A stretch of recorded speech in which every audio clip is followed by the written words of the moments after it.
Réaliser une couche chaude. C'est beaucoup de travail. Pourquoi se donner la peine? Eh bien, c'est une question que je me pose souvent et je vais tenter d'y répondre. Alors, nous avons rassemblé quelques matériaux, pas trop. Les seules nouvelles pièces étaient en fait ces poteaux d'angle que j'ai achetés chez le marchand de matériaux et que nous pouvons réutiliser plusieurs fois. Puis quelques vieilles palettes, du carton pour tapisser les palettes, ce qui aide à conserver la chaleur. Et ce que nous faisons, c'est assembler du fumier de cheval, ce qui signifie crotte et litière dans ce cas. Et nous l'utilisons parce que c'est la source la plus disponible localement de matériaux générant de la chaleur. Et le voisin a beaucoup de chevaux, il les couche sur de la paille. Nous avons été malchanceux car certaines des litières que nous devions utiliser, étant les seules disponibles, avaient des copeaux de bois. Et ce que nous faisons, c'est créer une enceinte pour tout maintenir en place. Et ensuite, cette chaleur sera confinée, et la partie délicate, avec une couche chaude en plein air, est d'empêcher la chaleur de s'échapper avant qu'elle ne soit utilisée pour quelque fin que ce soit. Dans ce cas, les carottes que je vais semer. Normalement, je fais une couche chaude dans la serre. Et c'est un espace confiné, donc c'est une manière très efficace de faire tout cela. C'était en partie un essai pour voir comment cela fonctionnerait à l'extérieur. Je l'ai déjà fait et cela n'a pas toujours été brillant. Je pensais pouvoir l'améliorer. Nous verrons quand vous faites une couche chaude à l'intérieur. Disons pour la germination des graines. Cela fonctionne vraiment bien parce que la chaleur est là et avant qu'elle ne puisse s'échapper ou être emportée, ce qui n'arrive pas vraiment dans la serre, alors nous avons des milliers de graines là-dessus, et ces graines germent dans des plateaux de modules, et ainsi vous pouvez utiliser cette précieuse chaleur pour un effet massif, pour faire pousser beaucoup de cultures. Alors qu'ici, ce que nous faisions, c'était juste cultiver un seul légume dans cet espace, et utiliser pas mal de matériel pour ça. Donc, j'allais chercher le fumier de cheval avec une remorque de voiture. C'est seulement à quelques centaines de mètres sur la route, mais c'est une manière très efficace de le faire en le cherchant avec la remorque, puis en le déchargeant avec des brouettes. Nous faisions cela par temps vraiment froid, c'était le 27 février, et curieusement, c'était probablement le jour le plus froid de l'année, en fait. Bien qu'il faisait ensoleillé, il y avait un vent vraiment froid, et il a commencé à neiger même pendant que nous assemblions tous ces ingrédients pour faire la couche chaude. Cela n'a pas d'importance parce que la chaleur est juste générée là et dans une très petite zone et nous avions un moyen de maintenir un peu la chaleur comme vous le verrez. Nous ajoutons de l'eau car une fois que cette chaleur commence à se générer, elle perd beaucoup d'humidité en vapeur et donc il est important, lorsque vous faites une couche chaude et de vous assurer que les ingrédients sont complètement humides. Vous ne pouvez vraiment pas trop arroser à ce stade car un tas comme celui-ci draine très librement. Et si vous en mettez trop, il s'écoulera simplement par le bas.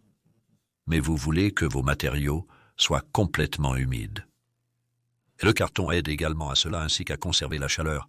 Le carton conserve l'humidité. L'humidité et la chaleur sont donc essentielles pour faire un excellent compost, ce que nous réalisons ici. Nous faisons un grand tas de compost en très peu de temps, comme moins d'une journée. Et une fois que nous avons tous les ingrédients du fumier de cheval là, nous allons mettre du compost sur le dessus pour faire pousser une récolte, dans ce cas. Si c'était juste pour faire germer des graines, pour faire de la chaleur, pour faire germer des graines, vous n'auriez pas besoin de la dernière couche de compost sur le dessus.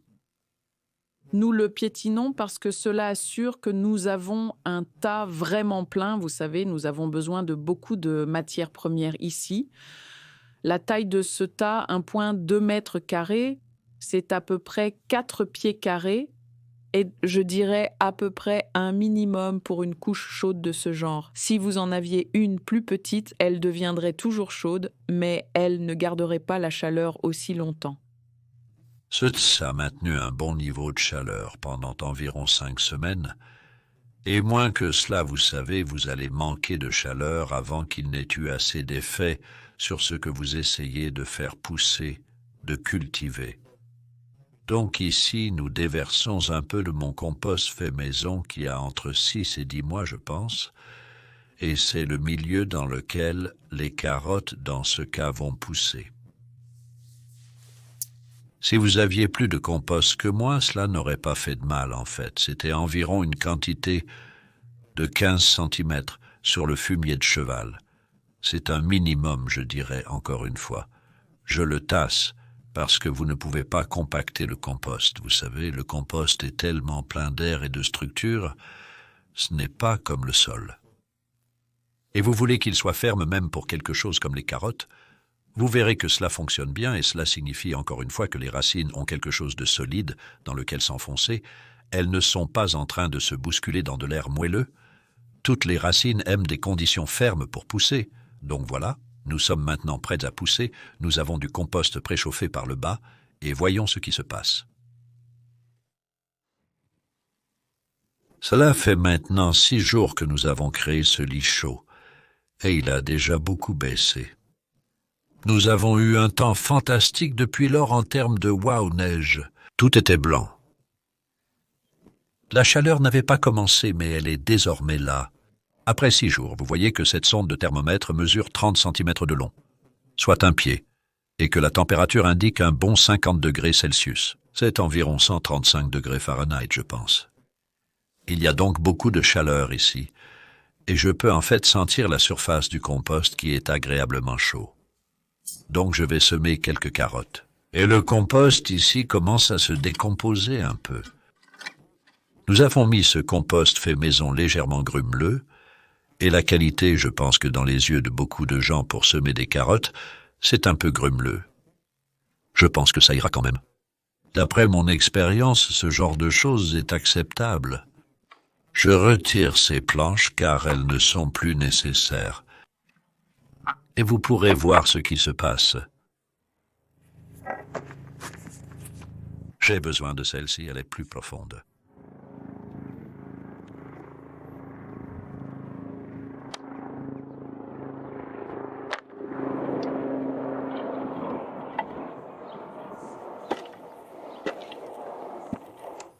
Donc, nous avons une base navale ici, et c'est très perturbant de faire des vidéos avec du son comme vous avez peut-être remarqué. Cependant, le travail peut continuer. Donc, ce que je fais, c'est simplement niveler la surface de ce compost, en retirant tout plastique et en le rendant uniforme, plus que tout. Pour semer de petites graines comme les carottes, plus que tout, vous voulez qu'il soit uniforme afin que lorsque vous tracez un sillon, vous n'obtenez pas une profondeur inégale. Vous voulez les planter à une certaine profondeur. Cela gardera les graines humides. C'est pourquoi on fait un petit trou pour y mettre les graines. Mais elles ne veulent pas non plus être trop profondes, car ces toutes petites graines vont avoir du mal à pousser vers le haut leurs premières petites tiges et feuilles vers la surface. Donc en le gardant à niveau et pas super fin, c'est là qu'il y a un peu de malentendu sur la façon dont la surface doit être pour semer. Et les gens pensent souvent, surtout ceux qui ont fait du labour, qu'elle doit être pulvérisée, douce et friable. Ce qui se passe réellement, si c'est trop doux, c'est que les petites particules qui ont été mécaniquement créées et brisées, essentiellement par une machine, quand il pleut, elles se compressent à nouveau. C'est ce qu'on appelle le capage, et cela résulte en parfois même un réchauffement de surface qui peut empêcher les petites pousses de sortir. Donc les morceaux légèrement plus gros que j'ai ici avant de semer sont bons pour cela car ils aident réellement à ouvrir la surface. Et oui, il se peut qu'une ou deux graines soient enterrées sous un morceau, mais elles ne seront pas nombreuses. Je réfléchis dans quel sens dessiner mes forêts. Je pense procéder ainsi. Nous mettons du carton dans ce compost et c'est ce que je ramasse, ces morceaux plutôt agaçants, bosselés et brillants. Alors les carottes, la raison pour laquelle je sème des carottes ici et non, disons, de la laitue ou des choux, c'est parce que les carottes sont difficiles à démarrer dans la serre, dans des plateaux de modules. C'est possible, mais on perd souvent la racine pivotante lors du processus de transplantation et on finit par avoir une carotte bifurquée. Alors ces petites graines ici bénéficieront de la chaleur de la couche chaude. Pendant ce temps, nous venons de semer. Dans des plateaux de modules et de semences sur une autre couche chaude dans la serre, pratiquement tous les autres légumes que nous allons cultiver ici au printemps, tels que la laitue, le chou rave, l'oignon de printemps, les épinards, la coriandre, l'aneth. Et tout ceci germe dans leurs modules ou plateaux de semences. Mais nous n'avons pas encore semé de carottes, et cette couche chaude offre l'opportunité de le faire et j'espère, on ne sait jamais avec certitude en jardinage. Mais le plan est, l'espoir est, d'avoir une récolte précoce de carottes quelque part en mai, ce qui pour les carottes en plein air est beaucoup plus tôt que ce à quoi vous vous attendriez si vous n'aviez pas de chauffage souterrain, pour ainsi dire. J'ai donc maintenant 1, 2, 3, 4, 5, 6 rangées potentielles de carottes, et c'est une sorte de crête et de creux. Je sème des nantes précoces, qui sont pour moi la meilleure graine, la graine principale. C'est une graine facile, elle n'est pas chère, elle est fiable, et le goût est bon. C'est une plante à croissance rapide, idéale pour les semis de printemps.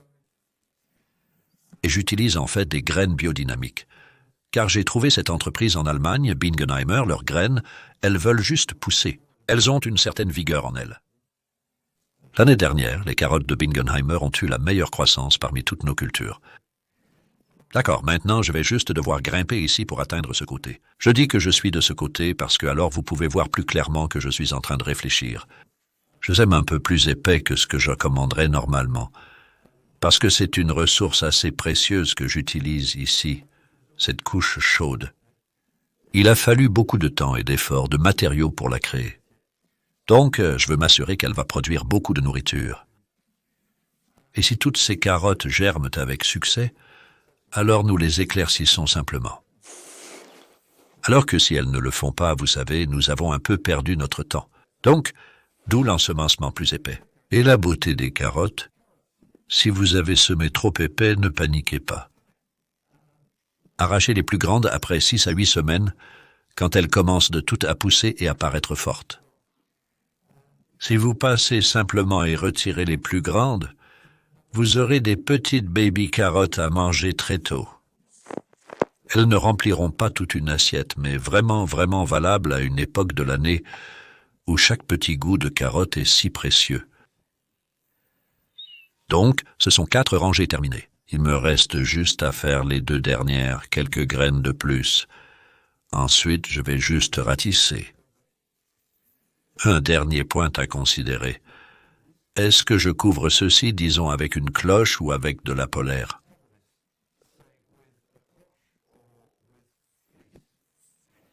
Et mon sentiment est que nous le ferons probablement. Cela dépend un peu du temps. Depuis 3 jours, la température est remontée au-dessus de 0. C'était très givré avant. Donc le printemps commence. Le truc avec le printemps, c'est qu'on ne sait jamais combien de temps ça va durer avant qu'il ne refasse à nouveau froid. Donc nous pourrions le laisser à découvert pendant 1 jour ou 2, juste regarder les prévisions météorologiques et prendre une décision ensuite, mais si je le couvre, je pense juste à mettre une polaire dessus, ce qui est si facile à utiliser. Ce n'est pas comme faire une cloche bien que nous pourrions aussi le faire, vous savez, il y a beaucoup d'options là. Donc ici, je le ratisse très légèrement, juste pour couvrir ces graines. Je ne prévois pas que quelque chose les mangera. Je doute fort que les limaces soient le principal danger pour les semis de petites carottes. Et les limaces adorent les semis de carottes lorsqu'ils sont très petits. Cependant, je serais très surpris si une limace pouvait supporter cette chaleur ici. Ce que je vais faire maintenant, juste pour finir, c'est simplement de le niveler un peu comme ça. Cela aidera simplement à conserver l'humidité, et s'il ne pleut pas, bien que je pense qu'il va probablement pleuvoir, et cela permet simplement de briser les plus gros morceaux.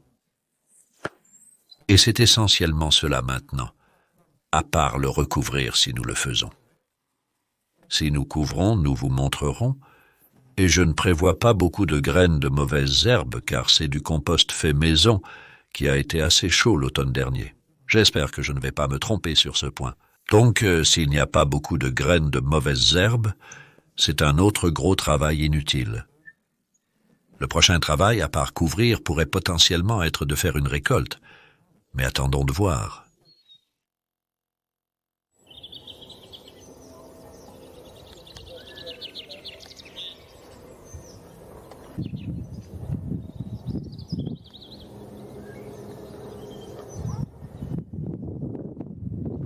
Cela fait maintenant 3 semaines que nous avons semé les carottes ici. Et je vais retirer la polaire, couverture de rangée, givre, peu importe comment vous l'appelez. Et nous pouvons voir, vous aussi, comment la polaire est très simplement maintenue en place par pas beaucoup de pierres. Regardez ça, 3 semaines depuis le semis. Maintenant, le temps a été froid ici, plus froid que le mois de mars habituel. La première semaine du houblon, il a neigé, puis les températures sont restées fraîches. Et ensuite, nous avons eu encore plus de neige il y a juste une semaine. Et cela a été à nouveau couvert, brièvement. Il a fondu assez rapidement en haut, mais vous pouvez voir les carottes, malgré le fait que le compost n'est pas fin et granulaire et qu'il est assez grumeleux. Et pourtant, regardez à quel point les carottes ont bien poussé. Il y a beaucoup d'incompréhension à ce sujet.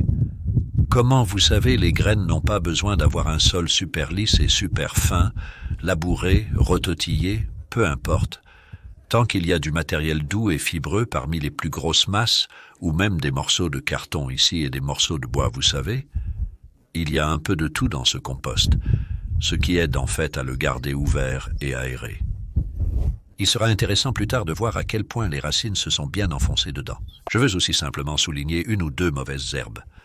Car si ce compost avait été plein de graines de mauvaises herbes, ce serait maintenant une masse de mauvaises herbes, et cela rendrait difficile un semis de carottes comme celui-ci. En réalité, il y a peu de mauvaises herbes. Les mauvaises herbes qui sont ici, il y en a une. Les racines d'une, il n'y en a probablement pas plus de 10 en réalité sur tout le tas. Il y en a quelques-unes. Donc c'est en fait la taille, si je peux l'attraper davantage, la taille de, attendez, c'était une carotte par erreur. Ah, il n'y a vraiment pas beaucoup de mauvaises herbes ici. Je cherche les mauvaises herbes quand elles sont environ de cette taille. Il n'y a donc aucun intérêt à les laisser grandir. Je contrôle les mauvaises herbes, il s'agit simplement d'arracher occasionnellement les mauvaises herbes. Pas de binaire. Voilà où nous en sommes. Pour le moment, il suffit de les surveiller. Éclaircissez quelques zones trop denses pour une meilleure visibilité. Et ce que vous pouvez faire à ce stade, c'est d'arracher quelques semis de carottes comme ça. Vous savez, tout dépend de ce que vous voulez. Si elles restent épaisses comme ça, il y aura probablement de belles récoltes précoces de très très petites carottes, presque comme des carottes à salade. Mais je ne vois pas beaucoup de celles que je veux vraiment éclaircir ici en fait. Juste quelques touffes comme ça, un peu épaisses. Et il y a aussi, toujours dans un coin de la tête, si la limace pourrait venir ici et en manger quelques-unes. Mais jusqu'à présent, tout va bien. Laissons-le. Je remets le couvercle, gardant la polaire juste au-dessus pour conserver la chaleur au plus près des carottes. Nous reviendrons dans 3 à 4 semaines pour voir leur état.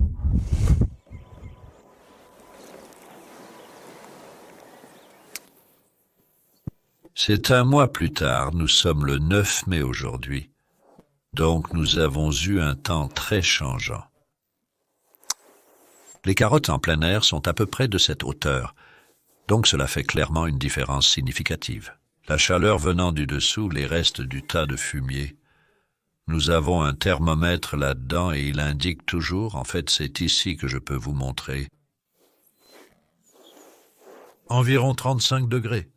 Il y a donc toujours de la chaleur qui monte du dessous, et vous pouvez voir à quel point elle a baissé, car quand nous avons commencé, elle était ici, et j'ai retiré le carton de l'extérieur juste pour laisser entrer un peu plus de lumière. Et nous avons quelques carottes. La question est, combien de racines ont-elles? Et nous avons aussi quelques mauvaises herbes. Je n'ai pas eu à désherber beaucoup, mais voici un exemple d'ortie, disons. Donc, les mauvaises herbes que vous pouvez voir ici, J'ai sorti plus de 10 mauvaises herbes de cette couche. Donc cela montre à quel point ce compost fait maison est vraiment propre, car nous l'avons bien chauffé l'automne dernier lors de sa fabrication. Nous avons donc 6 rangées de carottes. Devrions-nous jeter un coup d'œil pour voir ce qui pousse? Les racines ne sont pas fantastiques, mais elles valent la peine. C'est comme des carottes avant le dismé. Tu ne peux pas t'attendre à grand-chose. Donc ce sont de petites racines qui vont avoir bon goût. Tu peux voir comment à ce stade la croissance réelle de la carotte n'est pas importante. Ce qui m'intéresse aussi de voir, c'est ce qui arrive à ces petites racines lorsqu'elles atteignent le fumier chaud. Je pense qu'au moment où les températures indiquent 30 degrés, ce n'est en fait pas si chaud au point que ça s'arrêterait ou brûlerait une racine, faute d'un meilleur mot. En fait, tu sais, j'espérais que celle-ci aurait pu être un peu plus grande. Je fais littéralement ça à froid. Je n'en avais juste tiré qu'une avant aujourd'hui. Jette juste un coup d'œil. Donc, nous le faisons en direct. Je pense que ce que je vais faire cependant, c'est ne pas prendre trop de temps sur le film, mais je vais éclaircir un peu plus soigneusement maintenant. C'est une forme d'exploration pour voir ce qui se passe. Eh bien, ce ne sera pas exactement un repas, mais ce sera un avant-goût de quelque chose de très agréable. Donc mon plan est maintenant de faire un éclaircissement sérieux. Il y a ici de jolies petites baby-carottes. Vous savez, d'ici à ce qu'on enlève ça, et puis vous avez quelque chose de bon à manger, là. Et le goût de ces petites carottes est toujours un peu spécial. Donc je pense que nous reviendrons dans environ 3 semaines, ce qui est encore très tôt avant que les carottes en extérieur aient trop poussé. C'est après, soit dit en passant, un avril très froid et terne. Alors la croissance du jardin a été moindre que d'habitude. Donc ouais, voyons ce qui se passe dans quelques semaines.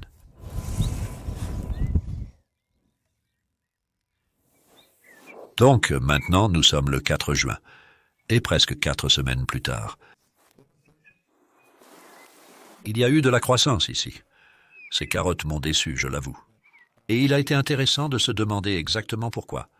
Parce que j'ai déjà fait ça avant et je pense que la différence doit être que je n'ai pas mis autant de compost sur le dessus de la couche chaude. Donc, elles n'ont tout simplement pas eu autant de milieu de croissance. Après la dernière vidéo début mai, quand j'étais si déçu, j'ai ajouté environ un autre pouce de bon compost sur le dessus, y compris un sac de compost polyvalent en fait, comme du compost de rempotage qui est plein de nutriments.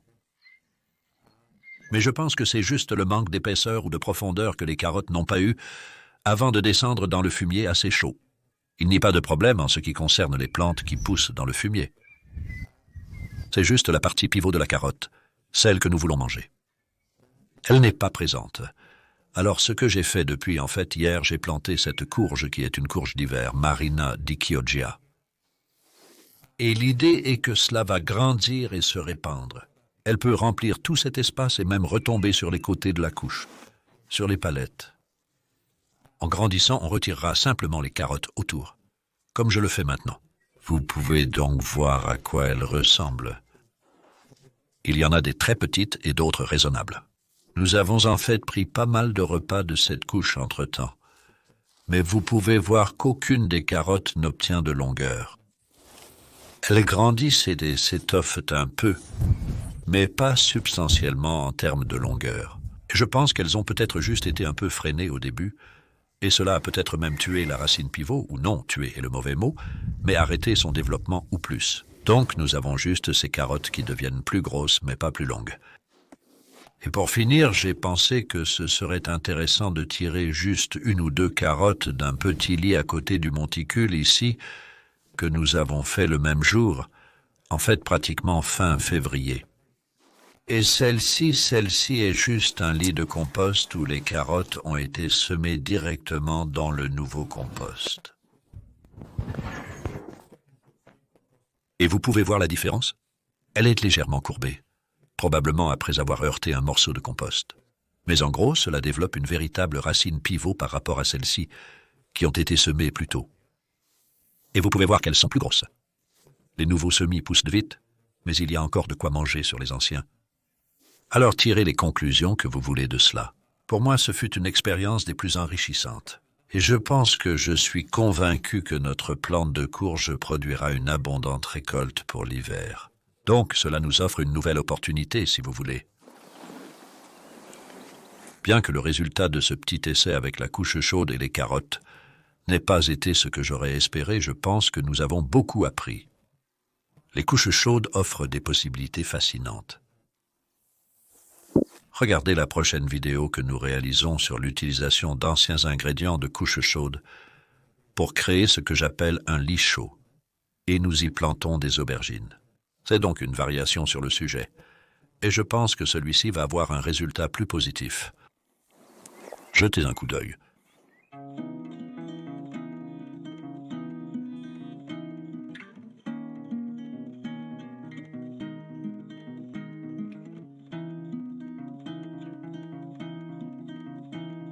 Merci.